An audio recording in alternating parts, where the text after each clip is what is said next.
My name is Christopher Zobel. I am an associate professor at Virginia Tech, and the name of the session is Risk Governance Challenges and Lessons Learned.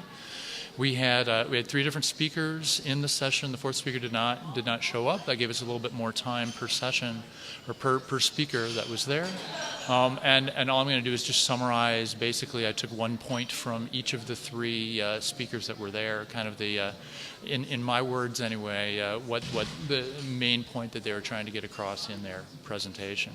So for the first speaker, there was an emphasis on the need for scientific planning in risk governance.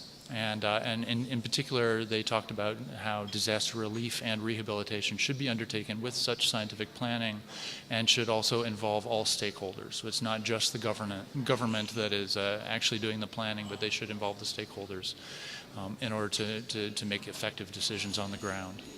The second speaker concentrated on the idea of integrated risk governance and looked a lot at the context of international cooperation, issues with ethnicity in different cultures and different political systems, and talked a little bit about how do you address that, and really emphasized the fact that integrated risk governance is very important in order to address large-scale disaster risks, and gave many examples of in China things that had happened over the course of the past couple of years. The third speaker represented the International Red Cross, and he basically summarized a study that they did on community response to the tsunami, and came up with 4 lessons learned. The first lesson was to improve community first response, and the recommendation, there were several recommendations, but the primary one that I gathered from that was to train and equip volunteers appropriately in order to improve the responses.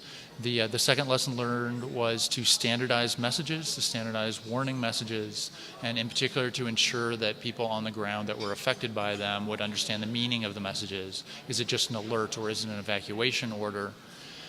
The third lesson learned was to improve the emergency warning system to public warning interface. So to ensure that communities and local authorities will receive timely and actionable early warning systems so that they could actually do what they need to do on the ground and help the communities out.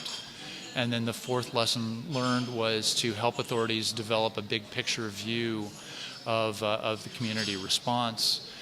And he talked about a push to developing an emergency warning system, policy, and regulatory framework. So those are sort of the 3 main ideas or sets of ideas.